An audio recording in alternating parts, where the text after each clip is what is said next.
O Sol, nosso astro-rei, um lugar extremamente intenso e hostil, e também nossa maior fonte de energia. O destino de todos os objetos no sistema solar está intimamente ligado a esse gigante. Conforme o Sol foi mudando, tudo ao redor dele também se transformou.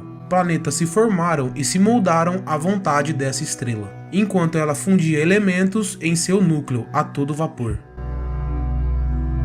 Quanto mais próximo dele, pior é. Em alguns lugares o Sol é extremamente agressivo, já em outros nem tanto. Mas existe um lugar em especial em que nossa estrela manda sua energia na medida certa. Um lugar onde a vida se formou e se estabeleceu. Ainda assim, o Sol, com suas partículas extremamente carregadas, tenta a cada segundo varrer nossa atmosfera. Mas a Terra possui um escudo, forte o suficiente para desviar cada uma dessas partículas, o campo magnético. A Terra é de fato não só o lugar mais incrível do Sistema Solar, como do Universo. Mas ainda assim, existem lugares tão belos e incríveis que não ficam muito atrás da nossa casa. E não existe um lugar melhor para começarmos nossa jornada do que no maior planeta do nosso sistema, nosso protetor, o gigante de gás Júpiter.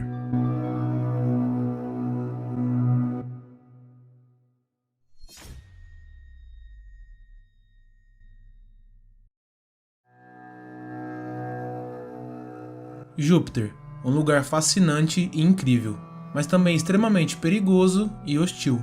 Embora saibamos muito sobre as características atmosféricas do gigante gasoso, incluindo suas nuvens coloridas e tempestades furiosas, muito permanece desconhecido sobre o funcionamento interno do planeta. O interior de Júpiter é envolto em mistério, mas existe uma pergunta em especial: o que esse gigante de gás esconde em seu núcleo? Uma questão que tem intrigado cientistas por décadas, mas graças a uma certa espaçonave, esse mistério está começando a ser resolvido.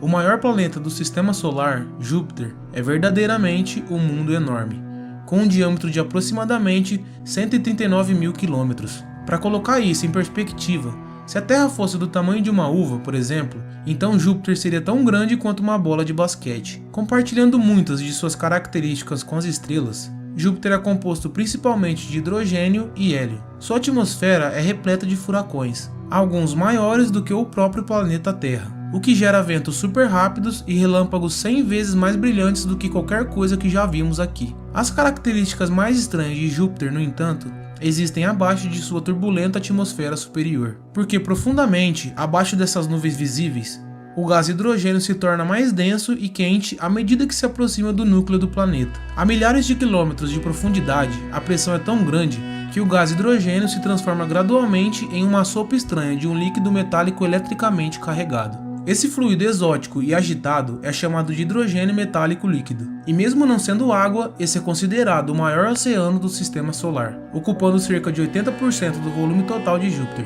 E não é só isso. As correntes elétricas geradas pelo hidrogênio metálico são as principais responsáveis pelo poderoso campo magnético do planeta, que é mais de 20 mil vezes mais forte do que o campo magnético da Terra.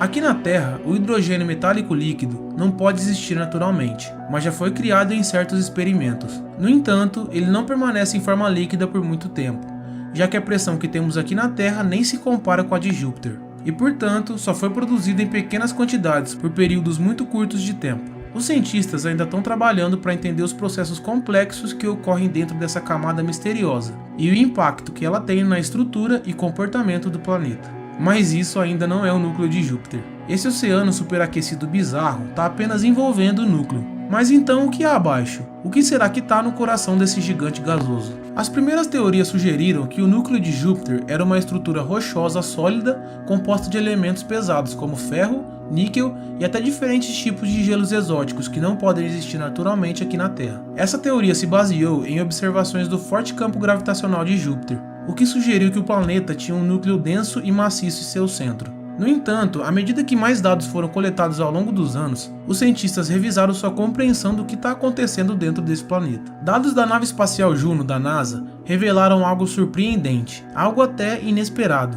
O núcleo de Júpiter é difuso.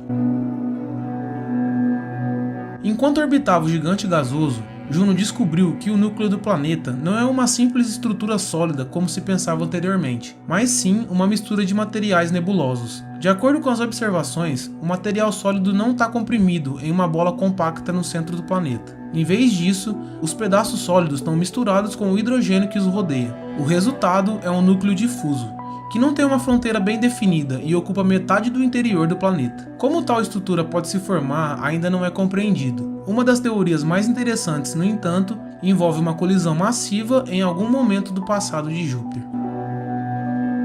Anteriormente, se pensava que o jovem Júpiter evitava a colisão com outros planetas.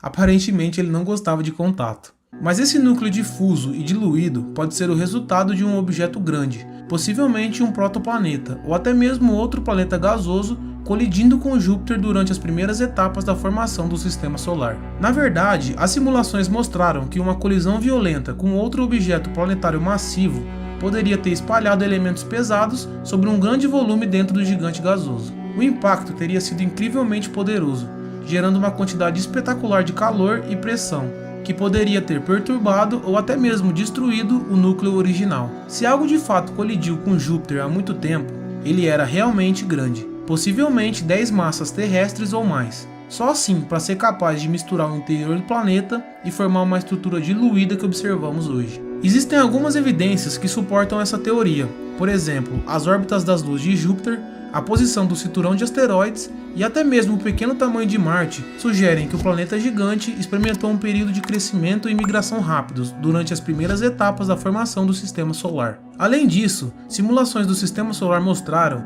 que colisões massivas entre planetas eram comuns durante esse período inicial. Para estudar o interior de Júpiter, a Juno usa medidas de gravidade para meio que ver sob essas espessas nuvens do planeta. Ao medir pequenas variações no campo gravitacional, a espaçonave pode determinar a densidade e a composição de Júpiter.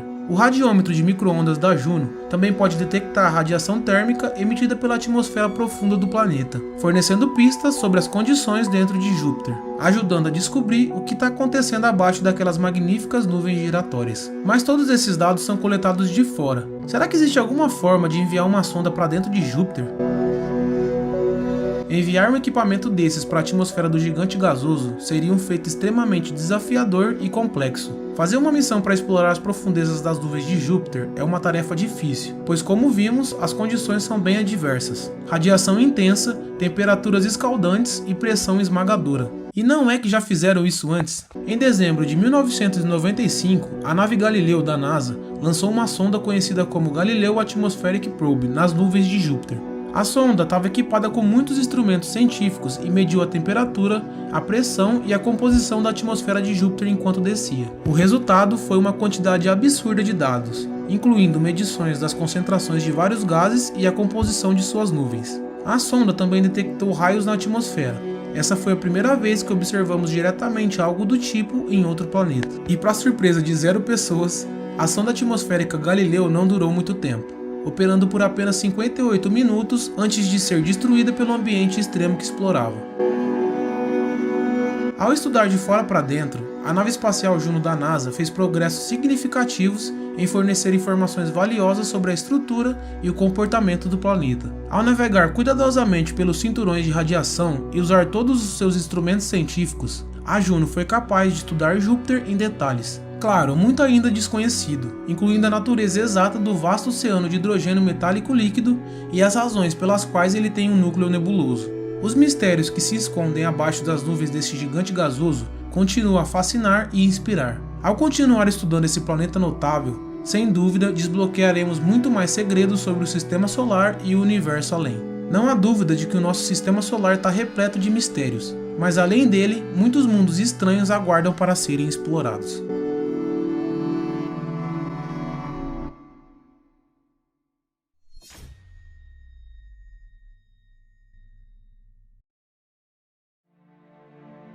O Sistema Solar é o lar de objetos incríveis e fascinantes, mas também de luas bizarras, com muitas delas possuindo características surpreendentes. Por exemplo, Io, um mundo hostil com uma quantidade absurda de vulcões ativos. Ou talvez Titã, o único mundo além da Terra a ter líquido fluindo em sua superfície. Luas como essas oferecem a possibilidade de espetaculares descobertas futuras, e em alguns casos, como é o caso de Europa e Encélado, a possibilidade de encontrar vida fora da Terra. Além de todos esses mundos distantes, em direção à borda do Sistema Solar, a gente vai encontrar a maior lua de Netuno, Tritão. Um mundo ativo e gelado com um passado misterioso, que esconde sua verdadeira origem, não como uma lua, mas como um prisioneiro capturado por Netuno, e que nunca será libertado, pelo menos não inteiro. Calma que eu vou explicar. Então onde essa lua estranha se originou, e como acabou orbitando o último planeta a partir do Sol? Hoje em dia já temos uma ideia bem concreta sobre como os satélites dos planetas do nosso Sistema Solar se formaram. Ou elas foram formadas pelos detritos gerados por grandes impactos, ou são o que restou da formação da nossa vizinhança planetária. Mas por algum motivo, isso não parece valer para Tritão. É possível que a história de formação dessa lua seja diferente de todos os outros satélites do Sistema Solar. Acontece que o processo de formação das luas varia de acordo com os planetas. No nosso caso de Marte, é bem provável que as luas tenham surgido após impactos gigantescos. Aliás, essa é considerada a principal causa da formação de luas em mundos rochosos. Só que isso muda nos gigantes gasosos, pois a maioria das luas destes mundos se formaram a partir de um disco de matéria que foi capturado pela gravidade e se aglutinou com o passar do tempo. Mas esse definitivamente não é o caso de Tritão.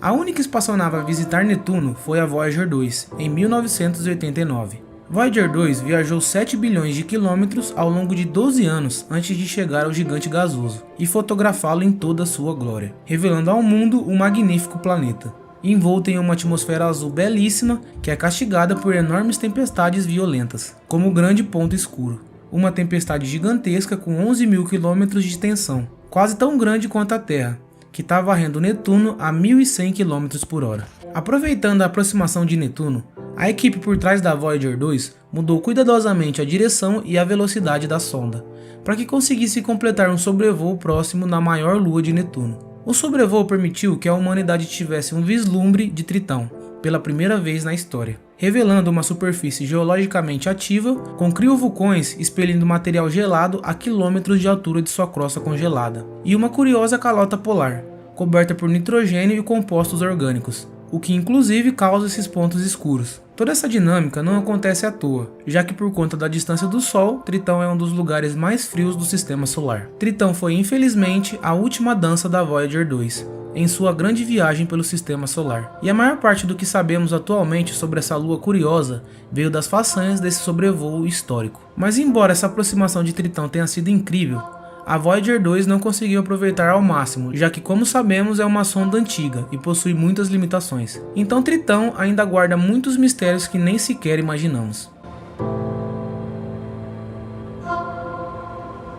À primeira vista, essa pode parecer uma grande lua comum orbitando o gigante gasoso. No entanto, se olharmos mais de perto, começamos a ver que esse estranho mundo é qualquer coisa menos normal. As grandes luas do Sistema Solar, como a nossa Lua e todas as principais luas de Júpiter, Saturno e Urano, orbitam seus planetas aproximadamente no mesmo plano. Além disso, a órbita normalmente é realizada na mesma direção em que seu planeta gira. Mas Tritão não segue nenhuma dessas características. Ao invés disso, o mundo bizarro orbita no sentido oposto à direção da rotação de Netuno, e segue uma linha inclinada de 157 graus, em relação ao equador de Netuno. Essa órbita incomum, que é chamada de retrógrada, sugere que Tritão teve uma história muito diferente em comparação com as grandes luas regulares do Sistema Solar, fazendo com que os cientistas se perguntem se Tritão foi arrancado de outra região do espaço, em vez de ter se formado em torno de Netuno. Ao estudar os dados fornecidos pela Voyager 2, os cientistas também descobriram que a física de Tritão e suas propriedades, como densidade, cor e atmosfera, não combinam com as outras grandes luas, mas em vez disso, compartilham muitas semelhanças com os planetas anões do Cinturão de Kuiper.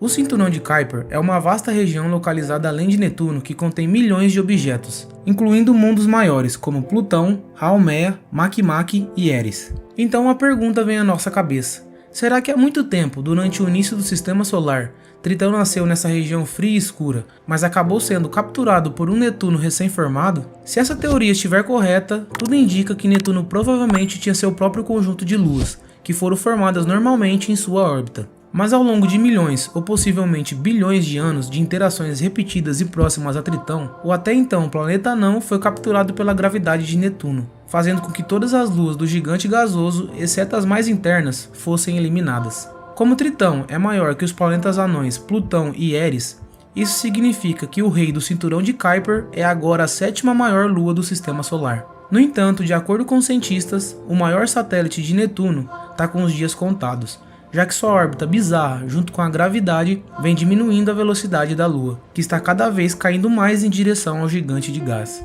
Tritão já está mais perto de Netuno do que a nossa Lua está da Terra. E um dia, aproximadamente daqui a 3,6 bilhões de anos, Tritão passará pelo limite de Roche de Netuno, que é a distância mínima do centro do planeta que um satélite pode chegar sem se tornar instável frente ao rompimento por maré, ou seja, Netuno vai despedaçar Tritão, o que provavelmente resultará em um grande anel ao redor do gigante azul, possivelmente algo tão espetacular quanto os anéis de Saturno.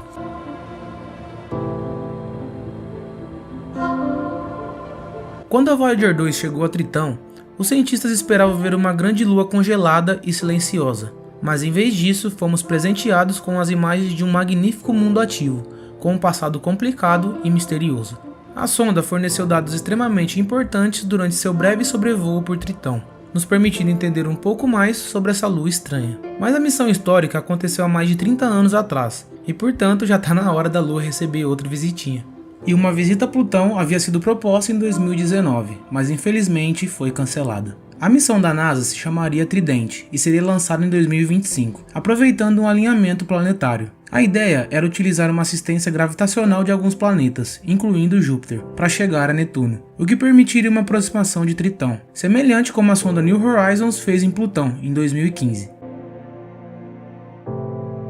A sonda Tridente mapearia a superfície de Tritão, estudaria sua fina atmosfera e, é claro, examinaria seus geysers ativos, na esperança de encontrar evidências de um oceano subterrâneo. A missão Tridente foi cancelada porque perdeu uma disputa contra as missões em Vênus Da Vinci e Veritas, que serão lançadas entre 2028 e 2030. As sondas irão estudar mais profundamente a atmosfera tóxica do planeta e fazer mapas detalhados da superfície de Vênus. Infelizmente, não vai ser dessa vez que veremos mais uma vez Tritão de perto, mas de qualquer forma, Vênus é um planeta fascinante e com certeza essa nova missão trará descobertas incríveis.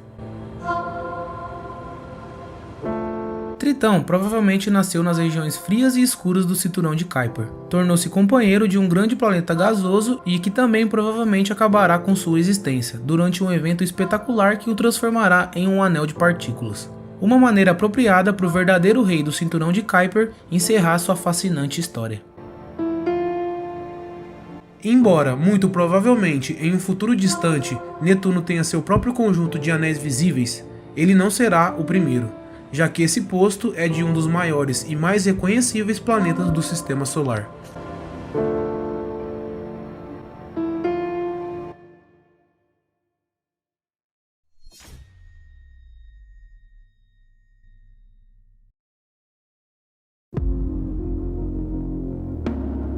O Sistema Solar contém trilhões de objetos, desde minúsculos meteoritos até incríveis gigantes de gás. Os gigantes gasosos possuem seu próprio sistema à parte e são acompanhados por dezenas de satélites, com Saturno liderando em termos de quantidade. Um grande número de corpos celestes de vários tamanhos e com composições químicas diferentes está constantemente dando voltas ao redor desse gigante, seguindo trajetórias bizarras e interagindo entre si. Apesar de cada uma dessas luas ter sua própria complexidade e beleza, elas não são o que torna esse gigante de gás único. Afinal, fora a Terra, esse é, provavelmente, o planeta mais reconhecível do Sistema Solar. Isso graças a seus incríveis conjuntos de anéis.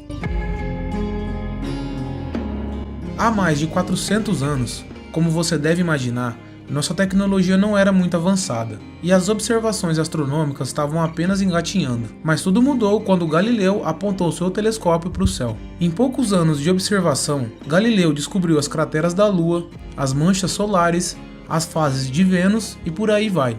Ele também descobriu as luas de Júpiter, o que provava que a Terra não era o centro do universo. Mas quando voltou seu telescópio para Saturno, se deparou com algo diferente de tudo. Algo que nunca havia sido visto antes, por nenhum ser humano.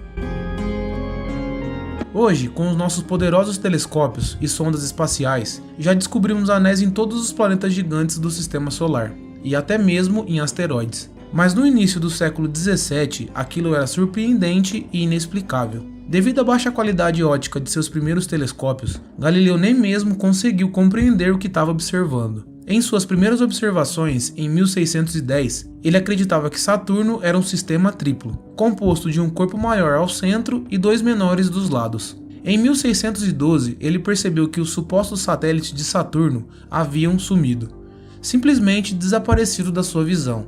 Aquilo era algo muito confuso, e ainda mais confuso quando a estrutura apareceu novamente no ano seguinte. Hoje sabemos que aquilo ocorreu porque em 1612 o plano dos anéis de Saturno estava alinhado com a Terra, e como eles são muito finos, não poderiam ser vistos por Galileu. Galileu viu em Saturno algo que ninguém tinha visto antes, e acompanhou o planeta por vários anos na tentativa de entender o que observava. Mas infelizmente ele morreu, sem compreender o que era de fato aquela estrutura ao redor do planeta. Foi preciso quase meio século para começarmos a entender que em torno de Saturno haviam anéis. Mas como será que eles se formaram? Há aproximadamente 100 milhões de anos atrás, uma grande lua gelada se aproximou muito de Saturno. As forças de maré extremamente poderosas do gigante gasoso a destruíram em trilhões de pequenos pedaços. Assim, obedecendo às inevitáveis leis da física, esses pedaços se espalharam gradualmente, envolvendo o planeta em um anel principal. Milhões de anos se passaram após o momento desse evento espetacular. Desde então, parte dos fragmentos da Lua destruída foram engolidos por Saturno sem deixar vestígios. Outros destroços bombardearam a superfície de suas múltiplas luas, ou partiram das proximidades do gigante gasoso e provavelmente estão vagando no Sistema Solar até hoje. Essa é uma das hipóteses científicas mais bem fundamentadas hoje em dia que explicam as origens e a evolução dos anéis de Saturno. Mesmo depois de centenas de anos de observações, essa imensa estrutura no espaço ainda esconde muitos segredos. Os anéis de Saturno não têm uma borda claramente definida. A largura de sua parte visível é de cerca de 280 mil quilômetros, embora existam aglomerados finíssimos de poeira e gás rarefeito além dessas fronteiras. O diâmetro dessas estruturas chega a 16 milhões de quilômetros, embora não possam ser vistos da Terra devido à sua densidade extremamente baixa. Apesar das dimensões impressionantes, a massa total do sistema de anéis não é tão grande assim, sendo cerca de 2.000 vezes mais leve do que a nossa Lua. Objetos sólidos representam apenas 3% do volume total da estrutura, sendo o restante preenchido por gás rarefeito e poeira cósmica. O disco que rodeia Saturno é dividido em vários anéis grandes, mas com um telescópio bastante poderoso é possível ver que cada um deles é claramente composto por um grande número de círculos finos, separados por lacunas estreitas. Essas lacunas se formam devido à influência gravitacional tanto do próprio planeta quanto de suas muitas luas, com algumas dessas lacunas possuindo centenas de quilômetros de largura. Mesmo que o disco de Saturno reflita várias vezes mais a luz solar do que o próprio gigante gasoso, alguns anéis são quase impossíveis de serem vistos. Por exemplo, o anel D, o mais próximo do planeta, que é composto por minúsculos cristais de gelo de água e metano congelado. Sua borda superior é estimada em 16.500 km acima da atmosfera baixa do planeta. Quanto à parte interna, o anel não tem uma borda claramente definida e gradualmente se funde com a atmosfera de Saturno. Ao lado dele está o anel C, mais brilhante e massivo, com aproximadamente 17.500 km de largura. Ele é composto por objetos que podem medir até 2 metros. A parte mais brilhante e proeminente do disco está localizada mais adiante, e é chamada de anel B. Ele começa aproximadamente a 34.000 km acima da atmosfera baixa do gigante gasoso, e sua largura é de 25.000 km. A espessura da maior parte do anel não passa de 5 a 10 metros, enquanto sua parte externa forma uma borda vertical que se eleva a 2,5 km de altura, como se fossem montanhas. O anel visível mais externo de Saturno começa a 64.000 km acima da superfície do planeta. Ele tem aproximadamente 14.600 km de largura e abriga não apenas fragmentos de gelo relativamente grandes que possuem 10 metros ou mais, mas também algumas luas, como Pan, Daphnis e outras. A existência desses objetos grandes embasa a teoria da formação dos anéis após a destruição da lua de gelo. Outra hipótese é que eles podem ter se formado depois como resultado de colisões e fusões de fragmentos menores. Além dessa parte do disco, encontra-se os anéis F, G e E, que se formaram a partir de poeira cósmica e gás rarefeito. É claro que a maioria das grandes luas de Saturno interage ativamente com os anéis, viajando até a região do chamado Anel E, a uma distância de até 179 mil km de Saturno.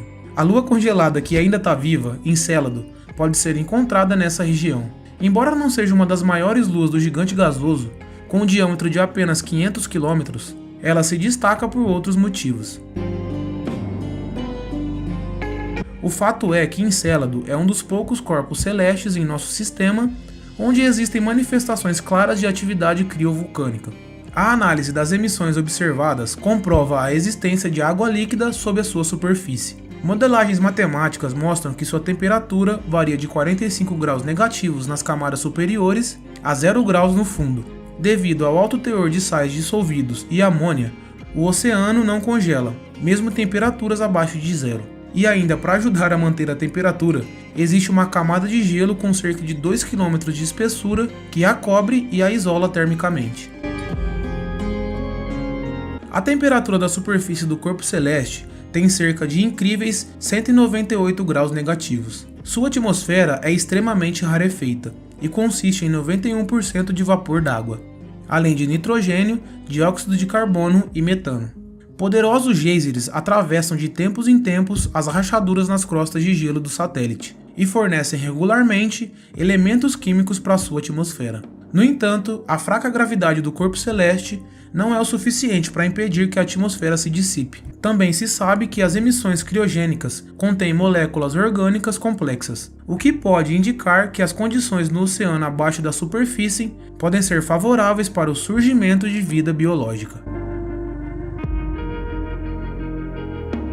Ainda mais distante de Saturno encontra-se seu maior satélite, Titã, que também possui diversas características altamente incomuns. Com um diâmetro de 5.152 km, ele é de fato o segundo maior satélite do Sistema Solar, ficando atrás apenas de Ganimedes, a lua de Júpiter.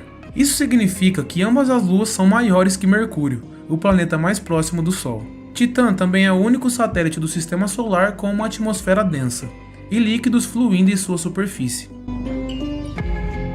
Como Titã está localizado a uma distância considerável do Sol, a temperatura do corpo celeste é bastante baixa, em torno de 180 graus negativos. Apesar de sua massa ser pequena, Titã é capaz de sustentar uma atmosfera que é 1,5 vezes mais densa do que a da Terra. O nitrogênio representa mais de 98% da composição química da atmosfera, com metano e outros gases constituindo o restante. Expostos ao vento solar, o nitrogênio e os compostos de hidrocarbonetos nas camadas superiores da atmosfera se transformam em substâncias orgânicas mais complexas, que posteriormente se depositam lentamente na superfície de Titã. O vento solar e o campo magnético extremamente poderoso de Saturno tentam constantemente varrer a atmosfera da Lua. No entanto, seus processos internos continuam a reabastecê-la, de modo que o processo de perda pode levar bilhões e bilhões de anos. Quando o Sol entrar na fase de gigante vermelha, ele será capaz de vaporizar a névoa de hidrocarbonetos e derreter os gelos externos em Titã. Após isso, o satélite se tornará um lugar mais favorável para a vida. No entanto, para nossa felicidade, isso não vai acontecer tão cedo. Apesar de Saturno estar no mesmo sistema planetário que o nosso, o gigante gasoso possui seu próprio sistema à parte, com dezenas e dezenas de objetos incríveis, e que ocasionalmente nos surpreende com novas descobertas. Quanto mais estudamos o universo, mais esmagadora é a impressão de que provavelmente existem bilhões de sistemas lá fora, que são tão ou mais complexos e misteriosos do que esse. E ainda não há como saber o que veremos quando finalmente conseguimos observá-los melhor. Além de Saturno, Júpiter também possui seu próprio sistema à parte, com dezenas de corpos celestes orbitando esse gigante de gás. Mas existe uma lua em especial, que assim como Encélado, aparentemente tem as condições ideais para a vida.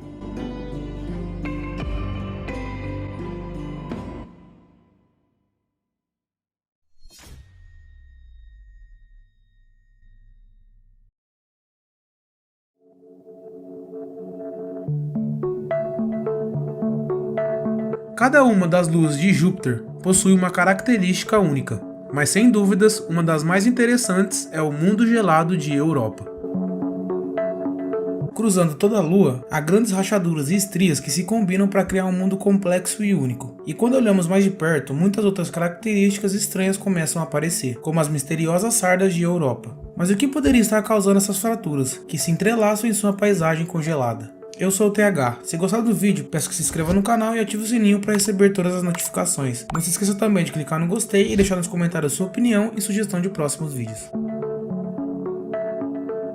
Um total de 6 naves espaciais visitaram a Europa. E obviamente, enquanto passavam, aproveitaram a oportunidade e capturaram imagens da Lua. Mas a maior parte do que sabemos sobre ela vem de vários anos de observações feitas pela sonda Galileu, da NASA. Galileu chegou a Júpiter em 1995 e orbitou com sucesso o gigante gasoso por quase 8 anos. Ele realizou muitos sobrevoos próximos de todas as principais luas de Júpiter, fotografando esses mundos em toda a sua glória, como é possível ver nessas imagens incríveis. Mas foram as imagens e os dados coletados em Europa a cereja do bolo. Na verdade, os dados eram tão intrigantes que a missão foi estendida para um total de 12 sobrevoos próximos à lua gelada. Apesar de sua aparência fraturada e descolorida, os cientistas descobriram que é o objeto sólido mais liso do sistema solar. Seus picos mais altos, por exemplo, têm apenas algumas centenas de metros de altura e grandes crateras são raras. Essa suavidade significa que a superfície da Lua é bastante jovem, com apenas dezenas de milhões de anos, em vez de bilhões, como a maioria das outras luas. Toda essa dinâmica bizarra provavelmente tem algo a ver com o que está acontecendo abaixo da misteriosa superfície de Europa.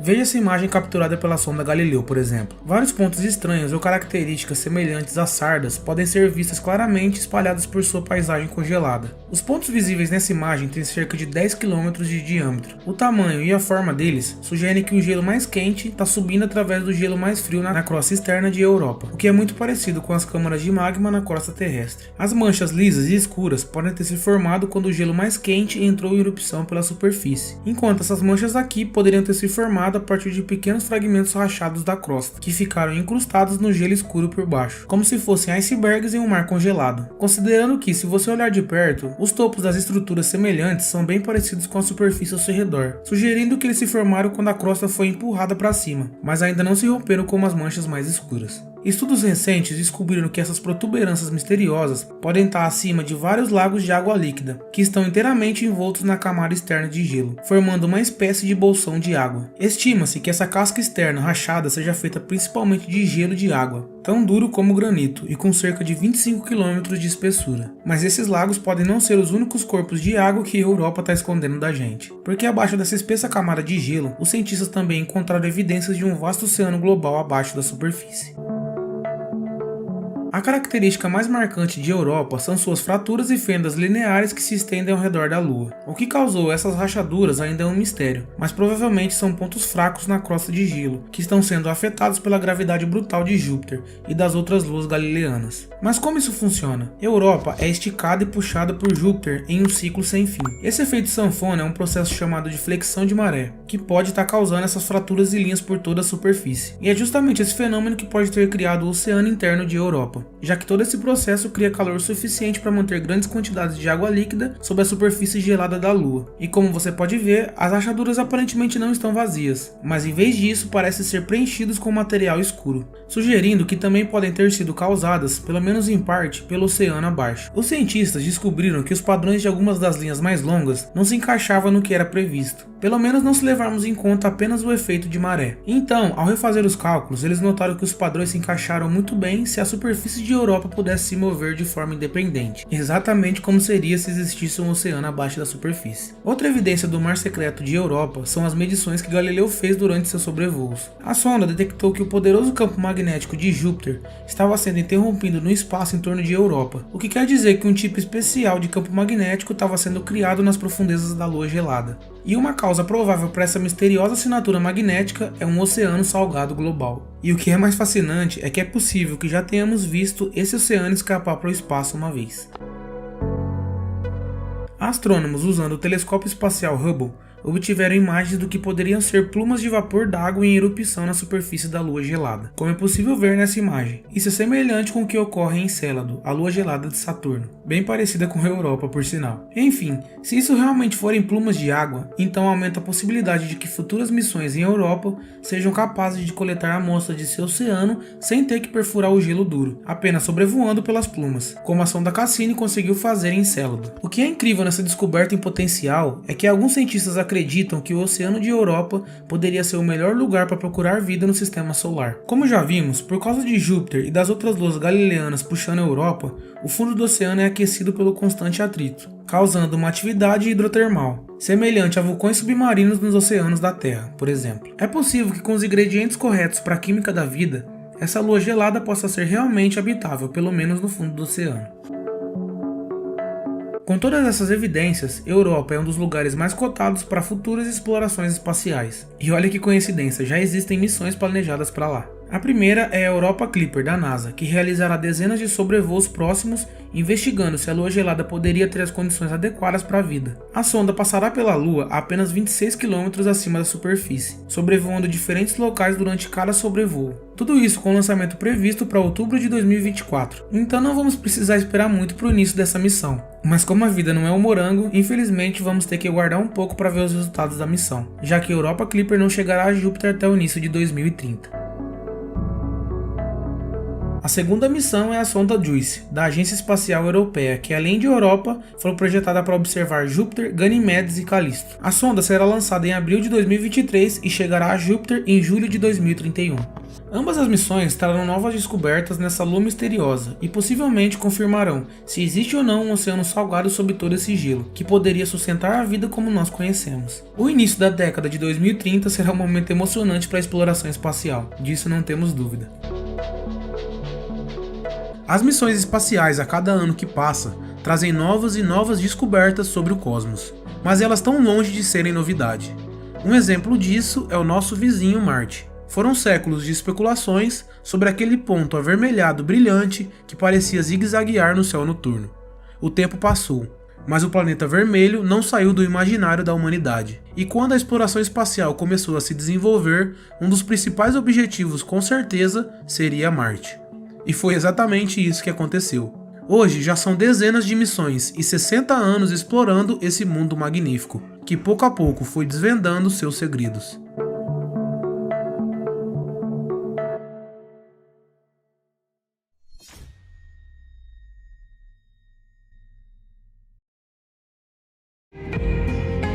Nossa história começa em 1964, com o lançamento da Mariner 4, a primeira sonda a conseguir se aproximar de Marte. Essa foi uma missão de sobrevoo e chegou a Marte em 14 de julho de 1965, marcando um momento histórico para a humanidade. Equipado com um telescópio, a sonda tirou um total de 22 imagens do planeta. Essas foram as primeiras imagens já capturadas do espaço profundo. Mariner 4 também fez medições da atmosfera de Marte, que acabou se mostrando muito mais fina do que se esperava. Além disso, não detectou campo magnético, cinturões de radiação ou água na superfície. Essas descobertas, na época, frustraram as esperanças de descobrir vida no planeta. A NASA voltou a Marte com a Mariner 6 e 7, lançadas em fevereiro e março de 1969. Ambas foram missões de sobrevoo, as duas bem-sucedidas. As sondas descobriram que a atmosfera de Marte é composta principalmente de dióxido de carbono. Elas também foram capazes de transmitir 201 imagens de volta à Terra, cobrindo cerca de 20% da superfície marciana. As sondas detectaram vestígios de água na superfície de Marte, proporcionando alguma esperança de encontrar vida no planeta.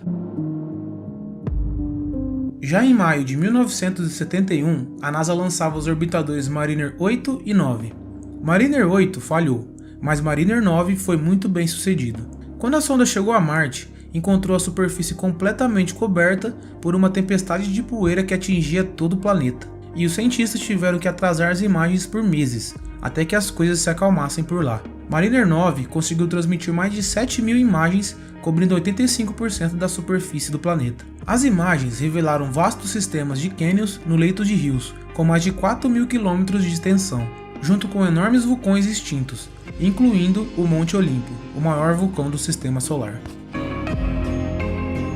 E finalmente, em 1975, a NASA pousou pela primeira vez em solo marciano, com o programa Viking, que consistia em 2 sondas gêmeas e um módulo de aterrissagem. Foi um grande sucesso. Essa incrível imagem em mosaico de Marte foi possível graças ao orbitador Viking 1.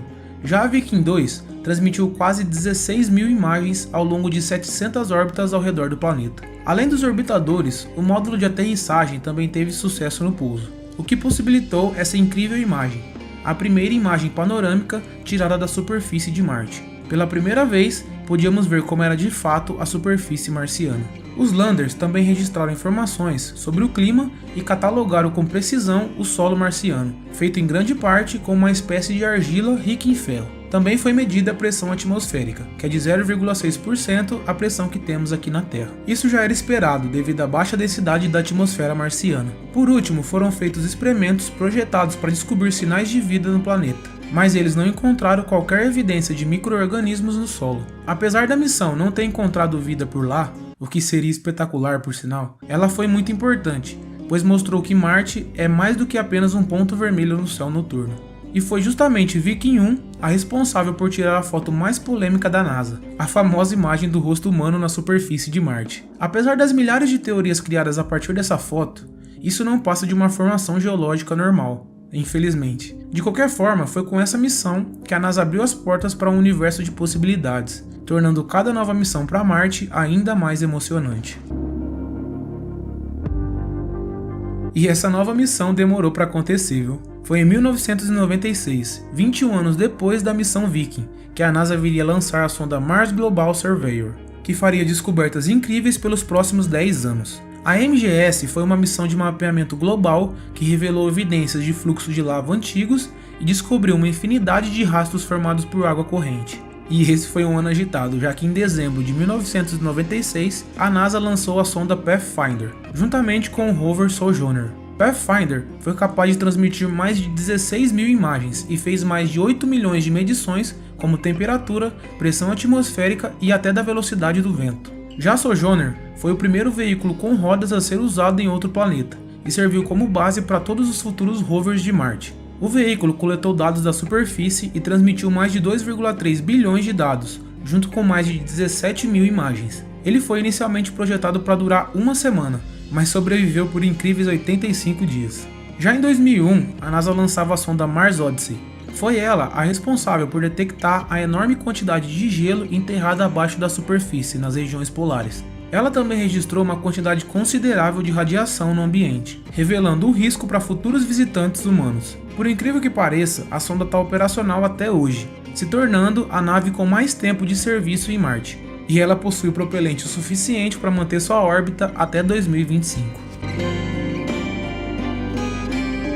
E finalmente chegamos ao lançamento dos rover gêmeos Spirit e Opportunity, que para muitos é a missão planetária de maior sucesso da história, pelo menos por enquanto. Spirit permaneceu operacional por 6 anos, já Opportunity operou por incríveis 15 anos. Os rovers transmitiram mais de 200 mil imagens e descobriram evidências de que Marte já manteve ambientes habitáveis, com temperaturas quentes, água líquida e uma atmosfera bem mais espessa. Agora avançamos até 2005 com a sonda da NASA Mars Reconnaissance Orbiter, que também fez grandes descobertas, em especial a medição do volume de água nas calotas polares de Marte, em cerca de 821 km², o que equivale a cerca de 30% do manto de gelo na Antártica. Após essas descobertas, foi planejada outra missão, o módulo de pouso Fênix, que foi lançado em 2007, se tornando o primeiro pouso bem-sucedido na região polar de Marte. A sonda examinou primeiro os depósitos de gelo subterrâneo detectados antes pela sonda Odyssey. Ela também observou com detalhes a queda de neve no planeta e descobriu a presença de perclorato, uma substância química que aqui na Terra serve de alimento para alguns micro-organismos. E vale citar que o programa Fênix foi coordenado por um brasileiro, o cientista Ramon de Paula. Em 2018, tivemos o módulo InSight, da NASA, que pousou na superfície de Marte em novembro. O módulo de pouso foi projetado para estudar a sismologia, a geofísica, a meteorologia e o magnetismo do planeta. E embora não possua rodas para andar pela superfície marciana, assim como os rovers, a sonda conseguiu fazer descobertas o suficiente para ajudar os pesquisadores a entender melhor os processos geológicos que moldaram Marte. A sonda também analisou centenas de terremotos, o que ajudou os cientistas a compreenderem mais a geofísica do planeta. E para fechar com chave de ouro, temos a recente Mars 2020 da NASA, com o rover Perseverance e o drone Ingenuity. Lançado em 20 de julho de 2020, o rover Perseverance pousou com sucesso na cratera Jezero em 18 de fevereiro de 2021. O veículo espacial de 2,7 bilhões de dólares passará os próximos anos procurando por sinais de vida microbiana antiga, estudando rochas e analisando a geologia e o clima do planeta. Perseverance também foi responsável por lançar o drone Ingenuity, que também está operacional até hoje e já completou 47 voos até o momento. A dupla está atuando em uma fase da missão chamada Delta Top. Ao longo de 8 meses, eles irão investigar a região que pode ter sido um lago e o delta de um rio há bilhões de anos, e que pode ter abrigado a vida no passado. As imagens e dados enviados pelas missões da NASA em Marte nos mostraram um mundo majestoso e ainda misterioso, onde dunas de areia e vales profundos são moldados por ventos fortes e tempestades de poeira. Com cada nova descoberta, a emoção só cresce, e a nossa curiosidade sobre Marte se torna ainda mais intensa. Todas essas descobertas, feitas durante 6 décadas de observações e estudos, mudaram completamente a nossa compreensão do universo. Algumas foram desanimadoras, como o fato de até hoje não termos encontrado indícios de micro-organismos, e outras espetaculares, como saber que Marte já foi um planeta bem parecido com a Terra. O fato é que, independente disso, cada uma delas nos ajuda a compreender o universo e muda a forma como vemos nosso lugar nele. E o futuro da exploração em Marte é mais promissor do que nunca, com o objetivo de levar seres humanos para pisar em solo marciano até a década de 2030. Esse será o maior desafio da exploração espacial, com um grau de dificuldade e complexidade nunca antes enfrentado. Mas se der certo, irá expandir nossa compreensão sobre a exploração do espaço e trazer inúmeras descobertas, tanto em relação à ciência quanto à tecnologia. A NASA já está trabalhando em sistemas para permitir viagens de longa duração, habitats em Marte e tecnologias para suporte à vida. Apesar de hoje ser algo extremamente difícil, a ideia de viver em Marte já não é mais ficção científica, mas sim uma possibilidade realista que se aproxima cada vez mais. A exploração espacial é um campo em constante evolução, e a possibilidade de um futuro em Marte é emocionante e inspiradora.